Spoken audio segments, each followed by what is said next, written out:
Right, so in a previous episode of Ask TTT, I had talked about fasted aerobic training, and in that video I discussed what I thought the proper applications of it were, where I thought it had some downfalls, and just really gave my overall take on fasted aerobic training. I think some people came out with that video thinking I am anti-fasted aerobic training or that I don't think it has efficacy, but that's not what I was trying to say in that video. I was merely trying to present the fact that I think it's a tool that fits in the tool belt, but it's not a panacea and it has very specific applications. One of the questions I got on that video, or rather statements, was the following. So the statement was, isn't there quite a few studies suggesting better aerobic adaptations from fasted low-intensity aerobic training compared to non-fasted?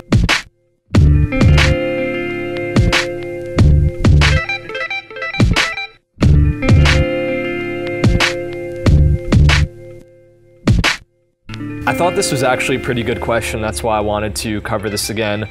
So to make it clear, my argument wasn't that fasted aerobic training doesn't have efficacy and have better adaptation than non-fasted aerobic training in some circumstances, but it's that it's only applicable in some scenarios and it's actually a worse training tool in others. So to kind of give some context, in essence what we're trying to do with fasted aerobic training is train in a glycogen depleted state. In an earlier video I had mentioned you could also do this through 2-a-day training where you don't feed protein and carbohydrates between those 2 sessions, and that's what most of the research is done on since it's a little bit easier to control. So what a lot of the research shows is that when you do this type of session in a glycogen depleted state, it amplifies the activation of certain signaling proteins like AMPK and MAPK. And what this ultimately does is influence mitochondrial biogenesis, which is the production of mitochondria in the muscle tissue. So if you look at a lot of those studies, what they also do is compare 1-a-day and 2-a-day training, and they find that the 2-a-day training group without feeding gets increased fat oxidation, increased citrate synthase, and a few other different enzymes compared to the non-fasted training group. So in this way, you could say that you get better aerobic adaptations if you're just kind of skimming the surface of the literature and jump to conclusions, but I don't think that's the entire picture. One of the reasons is that increased aerobic adaptations can mean so many different things. We don't just have like the aerobic system and you get it better and then performance improves and everything's magical and special. What you have that influences aerobic adaptations is the state of the cardiac system, the respiratory system, the vascular system, local oxygen utilization, mitochondrial health, the central nervous system. It's not just one thing, it's all these different systems, or a system of systems, a whole organism approach to training. So when you look at fasted versus non-fasted training, you see increased adaptation. Could it simply be the fact that a greater magnitude of stressor is applied and that's why you get better adaptation? Because fasted training is a stressor. So if you're doing the exact same training session, fasted or non-fasted, one of them is a greater stressor. Of course, if you recover from it, you're going to get more adaptation. So I don't think that necessarily means fasted aerobic training is better. Could it also be the specificity of adaptation that you're getting for a certain goal?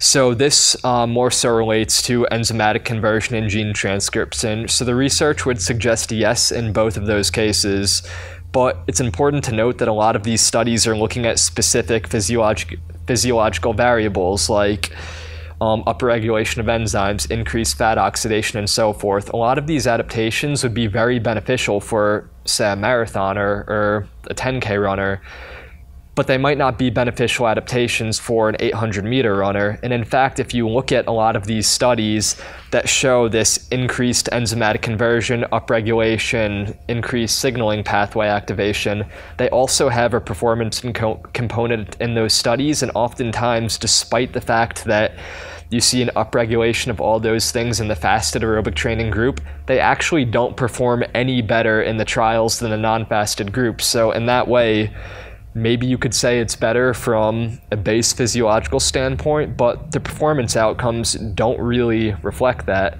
And again, maybe that's just the specificity. If the testing interventions were a marathon run and it's with trained athletes, yeah, you'd probably see a performance benefit with the group that does fasted aerobic training maybe once or twice a week, assuming they recover from it. But if the cohort were 800-meter runners, you'd actually see worse performance in most cases. That would be my personal opinion or assumption based on the evidence and the actual physiology, because the enzymatic conversion and the increased fat oxidation, all of those things are great for long endurance athletes. Probably not great adaptations for an 800-meter runner or even a CrossFitter if you really think about the demands of the sport. So that really raises the point that this isn't a tool that you could apply across the board. I'm assuming the person that asked this question is a CrossFit athlete, or maybe they coach CrossFit athletes. And if that is the case and that's the population, I wouldn't necessarily use this training tool. But if they coach marathoners or cross-country skiers or mountain bikers, maybe something I'd consider using. And that is a tool that I do use with those populations when I work with them. So I just wanted to kind of tie that all together and provide more nuance to the answer, because it's easy to listen to my previous video and say like, oh, he's anti-fasted aerobic training, or he doesn't think it's a useful training tool. But that's really not the case. When you really take a deep dive, I could present a more nuanced opinion and say, if you look at the studies, you look at the research, you look at the findings, and you could take like a meta-analysis approach, you could see that while it does confer some physiological benefits, and I mentioned the specific ones, those physiological benefits and upregulations don't always mean an increase in performance. And if we're talking about using these protocols to improve performance, that's an important specification to make, because at the end of the day, you can increase gene transcription 1,000 times and increase protein signaling, but it doesn't fucking matter if the athlete doesn't perform better, and it might be a waste of time for other athletic populations. When I created Training Think Tank, I wanted it to be just that, a think tank, a group of people that gets together and challenges each other's ideas on training. So what you watch in this video is one coach's beliefs. The other coaches and myself may or may not agree with what was said, but we're okay with that because we want to facilitate a discussion about training in the market.